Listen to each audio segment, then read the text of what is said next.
ನಿಮ್ಮ ಬಿಸ್ನೆಸ್ ಯಾವುದೇ ಇರಲಿ ಅದನ್ನ ಪ್ರಚಾರ ಮಾಡಲು ಸುಮನ್ ಟಿವಿಯಿಂದ ಮಾತ್ರ ಸಾಧ್ಯ. ಕೂಡಲೇ ಕರೆ ಮಾಡಿ. Welcome to Suman TV Kannada. ಸ್ವಾಗತ ವೀಕ್ಷಕರೇ, ಎಂದು ಚಿಕ್ಕಬಳ್ಳಾಪುರದ ಬೀದಿ ವ್ಯಾಪಾರಸ್ಥರ ಸಮಸ್ಯೆಗಳ ಬಗ್ಗೆ ಒಂದು ಮಹತ್ವದ ಬೆಳವಣಿಗೆ ನಡೆದಿದೆ. ಚಿಕ್ಕಬಳ್ಳಾಪುರ ಬೀದಿ ವ್ಯಾಪಾರಸ್ಥರ ಸಂಘದ ಅಧ್ಯಕ್ಷರಾದ ಅಸ್ಲಾಂ ಬಾಷಾ ಅವರು ತಮ್ಮ ಜೊತೆಗಿನ ಹಲವಾರು ಬೀದಿ ವ್ಯಾಪಾರಸ್ಥರ ಕಷ್ಟ, ನೋವು, ಸಮಸ್ಯೆಗಳನ್ನೆಲ್ಲ ಜೈ ಫೌಂಡೇಶನ್ನ ಜೈಕುಮಾರ್ ಅವರ ಮುಂದೆ ಹಂಚಿಕೊಂಡಿದ್ದಾರೆ. ವೀಕ್ಷಕರೇ, ಈಗಾಗಲೇ ಜೈ ಫೌಂಡೇಶನ್ ವತಿಯಿಂದ ಬೀದಿ ವ್ಯಾಪಾರಸ್ಥರಿಗೆ ಛತ್ರಿಗಳನ್ನು ವಿತರಿಸಿರುವುದು ನಿಮಗೆಲ್ಲ ಗೊತ್ತೇ ಇದೆ. ಬಿಸಿಲು, ಮಳೆ, ಗಾಳಿ ಎಲ್ಲ ಸಂಕಷ್ಟಗಳ ನಡುವೆ ಜೀವನ ಸಾಗಿಸುತ್ತಿರುವ ಈ ಸಣ್ಣ ವ್ಯಾಪಾರಿಗಳಿಗೆ ಅದೊಂದು ದೊಡ್ಡ ನೆರವಾಗಿತ್ತು. ಆದರೆ ಬೀದಿ ವ್ಯಾಪಾರಸ್ಥರ ನಿಜವಾದ ದೊಡ್ಡ ಸಮಸ್ಯೆ ಏನು ಗೊತ್ತಾ? ಅದು ಆರೋಗ್ಯದ ಸಮಸ್ಯೆ.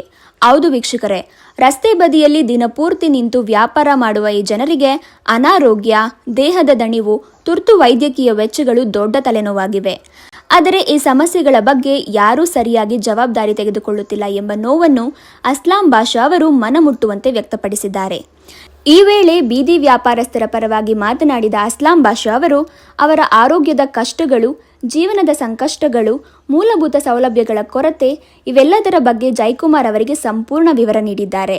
ಅಷ್ಟೇ ಅಲ್ಲದೆ ಬೀದಿ ವ್ಯಾಪಾರಸ್ಥರಿಗೆ ಆರೋಗ್ಯ ಸಮಸ್ಯೆಗಳು ತುಂಬಾ ಹೆಚ್ಚಾಗಿವೆ, ಅವರಿಗೆ ಸಾಧ್ಯವಾದ ಮಟ್ಟಿಗೆ ಸಹಾಯ ಮಾಡಬೇಕು ಎಂದು ವಿನಂತಿ ಕೂಡ ಮಾಡಿದ್ದಾರೆ. ನಮಸ್ಕಾರ ಮಾಧ್ಯಮದವರಿಗೆ. ನನ್ನ ಹೆಸರು ಅಸ್ಲಾಂ ಬಾಷಾ, ಬೀದಿ ವ್ಯಾಪಾರಸ್ಥರ ಅಧ್ಯಕ್ಷರು. ನಮಗೆ ಈ ವರ್ಷದಲ್ಲಿ 3ನೇ ತಿಂಗಳು, 4ನೇ ತಿಂಗಳು, 5ನೇ ತಿಂಗಳವರೆಗೂ ಭಾಳಷ್ಟು ಬಿಸಿಲು ಬರ್ತಾ ಇದೆ. ನಮ್ಮ ಬೀದಿ ವ್ಯಾಪಾರಸ್ಥರಿಗೆ ಯಾರೂ ಕೂಡ ಸಹಾಯ ಮಾಡಲಿಲ್ಲ. ಏನೂ ಕೂಡ ಬರೀ ಬಿಸಿಲಲ್ಲಿ ಒಣಗ್ತಾ ಐತೆ. ತರಕಾರಿ, ಹಣ್ಣು, ಹಂಪಲುಗಳು, ಬುರುಗು, ಎಲೆ ಅಡಿಕೆಗಳು, ಹೂವು ಅಂತೂ ಬಿಸಿಲಿಗೆ ತಡಿಯೋಕೆ ಆಗ್ತಾ ಇಲ್ಲ. ಪ್ರತಿಯೊಂದು ವ್ಯಾಪಾರಸ್ಥನಿಗೂ ಭಾಳ ಕಷ್ಟ ಇದೆ. ನೆರಳಿಲ್ಲ. ಯಾಕಂದರೆ ಬೀದಿಯಲ್ಲಿ ನಾವು ಮಾಡೋದು ವ್ಯಾಪಾರ, ನಾವೇನು ಅಂಗಡಿ ಮಳಿಗೆಗಳಿಲ್ಲ ನಮಗೆ. ಅದಕ್ಕೋಸ್ಕರ ನಾವು ಒಂದು ಬೇಡಿಕೆ ಇಟ್ಟಿದ್ವಿ. ಆ ಬೇಡಿಕೆ ಏನಂದರೆ, ಛತ್ರಿ ನೆರಳಿಗೆ ಕೊಡ್ತೀವಿ ಅಂತ ಹೇಳ್ಬಿಟ್ಟು ನೆರಳಿಗೆ ಕೊಡಿ ಅಂತೇಳಿ ಕೇಳಿದ್ದಕ್ಕೆ ನಮ್ಮ ಜೈ ಫೌಂಡೇಶನ್ ಅವರು, ನಮ್ಮ ಜೈಕುಮಾರ್ ಅಣ್ಣವರು ನಮ್ಮ ಒಂದು ನೋವು ನಲಿವು ತಿಳ್ಕೊಂಡು ಮಾರನೇ ದಿನಾನೇ ನಮಗೆ ಛತ್ರಿ ಕೊಟ್ಟರು. ಆದರೆ ಅವ್ರಿಗೆ ಬಿಸಿ ಇದ್ದರು, ಆದ ಕಾರಣ ಕಮ್ಮಿ ಕೊಟ್ಟಿದ್ದಾರೆ. ಇನ್ನು ಕೆಲವೇ ದಿನಗಳಲ್ಲಿ ಮತ್ತಷ್ಟು ಯಾರ್ಯಾರಿಗಿಲ್ವೋ, ಯಾರ್ಯಾರಿಗೆ ಕಷ್ಟ ಇದೆಯಲ್ವೋ ನೋಡಿಬಿಟ್ಟು ಇನ್ನು ಒಂದು 10 ದಿನದಲ್ಲಿ ಇಲ್ಲ ಒಂದು 15 ದಿನದ ಒಳಗಡೆ ಛತ್ರಿಗಳು ಕೊಡ್ತೀವಿ ಅಂತ ಹೇಳ್ಬಿಟ್ಟು ನಮ್ಮ ಹತ್ರ ಹೇಳಿದ್ದಾರೆ. ಯಾಕಂದರೆ ಅವರು ಇದೇ ಚಿಕ್ಕಬಳ್ಳಾಪುರದಲ್ಲಿ ಅವರು ಹುಟ್ಟಿ ಬೆಳೆದಿರೋರು. ಯಾಕಂದರೆ ಈ ಚಿಕ್ಕಬಳ್ಳಾಪುರ ಬೀದಿ ವ್ಯಾಪಾರಸ್ಥರು ಯಾವ ಥರ ಇದ್ದಾರೆ, ಏನಿದೆ, ಹೆಂಗ್ ಸಂಪಾದನೆ, ಎಷ್ಟು ಸಂಪಾದನೆ ಇದೆ, ಎಷ್ಟು ಫೀಸ್ಗಳು ಕಟ್ತಾ ಇದ್ದಾರೆ ಮಕ್ಕಳಿಗೆ ಎಲ್ಲ ಕೂಡ. ಕೆಲವರು ಬಾಡಿಗೆ ಮನೆಗಳಲ್ಲಿದ್ದಾರೆ. ಅವ್ರಿಗೆ ಯಾವುದೇ ನಮ್ಮ ಚಿಕ್ಕಬಳ್ಳಾಪುರದಲ್ಲಿ ಇದುವರೆಗೂ ಒಂದು ನಿವೇಶನಗಳಾಗಲಿ, ಒಂದು ಮನೆಗಳಾಗಲಿ ಯಾರಿಗೂ ಏನೂ ಕಟ್ಸ್ಕೊಟ್ಟಿಲ್ಲ. ಅದಕ್ಕೋಸ್ಕರ ನಮ್ಮ ಜೈ ಫೌಂಡೇಶನ್ ಜೈಕುಮಾರಣ್ಣವರು ಬರೀ ಬಿಸಿಲ್ದು ನೋಡಿಬಿಟ್ಟು ಅವರು ಅದರ ನೋವಾಗಿ ಅವರು ನಮಗೆ ಕೆಲವೇ ದಿನಗಳು ಹಂಗೆ ಮಾರನೇ ದಿನಾನೇ ಅವ್ರ ದೇವರು ಮುಂದಕ್ಕೇನೆ ನಾವು ಹೇಳಿದ್ದು ಮಾತಲ್ಲಿ ಆವತ್ತು ದಿನಾನೇ ಅದರ ಮುಂದಿನ ದಿನಗಳಲ್ಲಿ, ಹಿಂದಿನ ದಿನಗಳಲ್ಲೇ ಅವ್ರ ಛತ್ರಿಗಳು ರೆಡಿಯಾಗಿ ಇಟ್ಕೊಂಡಿದ್ದಾರೆ ಕೊಡೋದಿಕ್ಕೆ. ನಮಗೆ ಗೊತ್ತೇ ಇಲ್ಲ. ಅದಕ್ಕೆ ದೇವರು ಅವ್ರಿಗೆ ಆರೋಗ್ಯ ಆಯಸ್ಸು ಕೊಡ್ಲಿ. ನಮ್ಮಂತ ಬೀದಿ ವ್ಯಾಪಾರಸ್ಥರಿಗೆ ಇನ್ನ ಒಂದು ವಿಮೆ, ಒಂದು ಇನ್ಶೂರೆನ್ಸ್ ಮಾಡಿಸ್ಬೇಕಂತಿದ್ದಾರೆ. ಹೇಳಿದ್ರು ನಾನು ಕೂಡ. ನಾವು ನಮ್ಮ ಬೀದಿ ವ್ಯಾಪಾರಸ್ಥರಿಗೆ ಏನಾದರೂ ಆದರೆ ಅವ್ರಿಗೆ ಸಹಾಯ ಯಾರು ಮಾಡೋದಿಲ್ಲ. ಲಕ್ಷಾಂತರ ರೂಪಾಯಿ, ಒಂದು 50,000 ಆಗಲಿ, ಲಕ್ಷ ಆಗಲಿ, ಅವ್ರ ಮನೆ ಕಡೆ ಏನಾದರೂ ತೊಂದರೆ ಆದರೆ ಏನು ಯಾರು ಕೊಡಂಗಿಲ್ಲ. ಯಾವ ರಾಜಕೀಯ ವ್ಯಕ್ತಿಗಳು ಕೊಡಲ್ಲ, ಯಾರು ಕೊಡಲ್ಲ.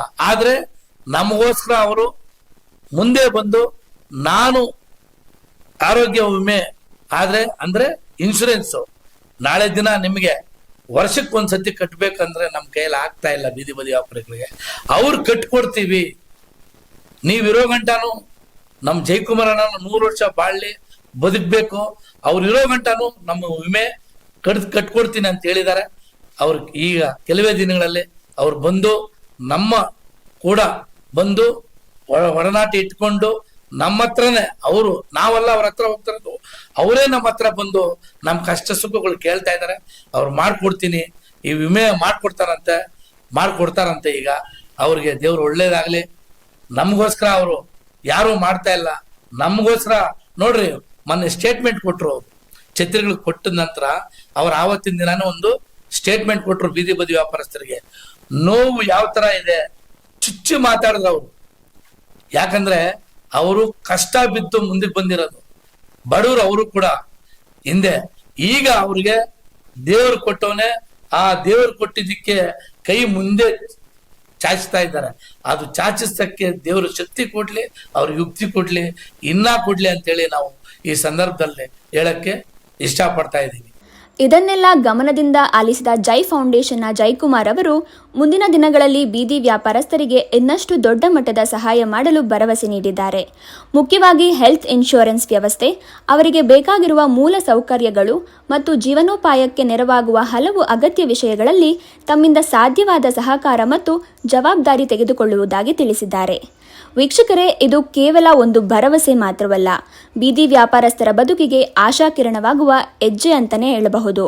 ಸಮಾಜದಲ್ಲಿ ಹಲವರು ಇವರಿಂದ ವಸ್ತುಗಳನ್ನು ಖರೀದಿಸುತ್ತಾರೆ, ಆದರೆ ಇವರ ಆರೋಗ್ಯ, ಭದ್ರತೆ, ಬದುಕಿನ ಕಷ್ಟಗಳ ಬಗ್ಗೆ ಯಾರೂ ಯೋಚಿಸುವುದಿಲ್ಲ. ಅಂತಹ ಸಂದರ್ಭದಲ್ಲಿ ಜೈ ಫೌಂಡೇಶನ್ ಈ ಜನರ ಬೆನ್ನಿಗೆ ನಿಂತಿರುವುದು ನಿಜಕ್ಕೂ ಶ್ಲಾಘನೀಯ ವಿಷಯವಾಗಿದೆ. ಎಲ್ಲರಿಗೂ ನಮಸ್ತೆ. ಈಗ ನಮ್ಮ ಅಸ್ಲಂ ಪಾಷಾ ಅವರು ನಾವು ಕಳೆದ ಬಾರಿ ಅವ್ರನ್ನ ಭೇಟಿ ಮಾಡಿದ್ವಿ. ಆ ಭೇಟಿ ಮಾಡಿದ ಸಂದರ್ಭದಲ್ಲಿ ವಿಚಾರಗಳನ್ನು ತಿಳಿಸಿದರೆ ಏನೇನು ತೊಂದರೆ ಆಗಿದೆ ನಮ್ಮ ಬೀದಿ ಬದಿ ವ್ಯಾಪಾರಸ್ಥರಿಗೆ ಅಂತ ಹೇಳಿ.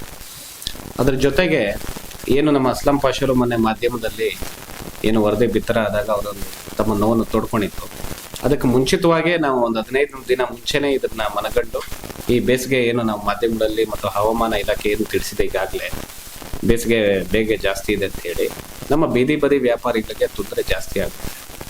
ಯಾಕಂದ್ರೆ ಬೀದಿ ಬದಿ ವ್ಯಾಪಾರಸ್ಥರು ನೋವು ನನ್ನ ಹತ್ರದಿಂದ ಕಂಡಿದ್ದೀನಿ. ಈಗಿನ ಕ್ಷಣಕ್ಕೂ ಈಗಿನ ದಿನಕ್ಕೂ ಕೂಡ ನಾನೇ ಕೂಡ ಇವಾಗ ಮನೆಗೆ ದಿನಸಿ ವಸ್ತುಗಳು ತರಬೇಕು ಅಂದ್ರೆ ನಾನೇ ಮನೆಗೆ ದಿನಸಿ ವಸ್ತುಗಳಾಗಿರ್ಬೋದು, ತರಕಾರಿಗಳಾಗಿರ್ಬೋದು, ನಾನೇ ಹೋಗೋ ತರುವಂಥ ಸಂದರ್ಭ ಈಗಲೂ ಕೂಡ ಇದೆ. ನನಗೆ ಚಿಕ್ಕ ವಯಸ್ಸಿಂದ ಅದು ಅಭ್ಯಾಸ, ಅದನ್ನು ರೂಢಿಸ್ಕೊಂಡ್ಬಂದಿದ್ವಿ. ನಾವು ಎಷ್ಟೇ ಎತ್ತರಕ್ಕೆ ಬೆಳೆದ್ರೂ ನಾವು ಹಳೆಯದನ್ನು ಮರಿಬಾರದು ಉದ್ದೇಶದಿಂದ. ಹಾಗಾಗಿ ಬೀದಿ ಬದಿ ವ್ಯಾಪಾರಸ್ಥರ ಏನು ಕಷ್ಟ ಇದೆ ಅದು ನನಗೆ ಬಹಳ ಹತ್ತಿರದಿಂದ ನೋಡಿದ್ದೀನಿ. ಅವರ ನೋವನ್ನು ಮನಗೊಂಡು ನಾವು ಈಗಾಗಲೇ ಚಿತ್ರಗಳನ್ನು ಕೊಡುವಂಥ ಕೆಲಸ ಮಾಡಿದ್ದೀವಿ. ನಾನು ಈಗಾಗಲೇ ಅಸ್ಲಂ ಪಾಷಾ ಹತ್ರ ತಿಳಿಸ್ತಾ ಇದ್ದೆ, ನೋಡಿ ಅಸ್ಲಂ ಪಾಷಾ ಅವರೇ, ಯಾರಿಗೆ ಅವಶ್ಯಕತೆ ಇದೆ, ಈಗ ಹಲವಾರು ವ್ಯಾಪಾರಸ್ಥರು ಛತ್ರಿಗಳನ್ನ ಇಟ್ಕೊಂಡಿದ್ದಾರೆ, ಯಾರ್ಯಾರಿಗಿಲ್ಲ ಅವ್ರಿಗೆ ಕೊಡುವಂಥ ಕೆಲಸ ನಮ್ಮ ಜೈ ಫೌಂಡೇಶನ್ಗೆ ಮಾಡಿದ್ದೀವಿ.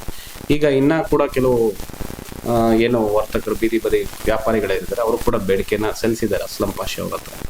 ಹಾಗಾಗಿ ಅವ್ರು ನನ್ನ ಕಚೇರಿಗೆ ಬಂದರು. ನಾನು ಹೇಳಿದೆ, ಈಗ ಆಲ್ರೆಡಿ ನಾನು ಈಗಾಗಲೇ ಆರ್ಡರ್ನ ಮಾಡಿದ್ದೆ, ಒಂದು 10 ರಿಂದ 15 ದಿನಗಳೊಳಗೆ ಬರುತ್ತೆ.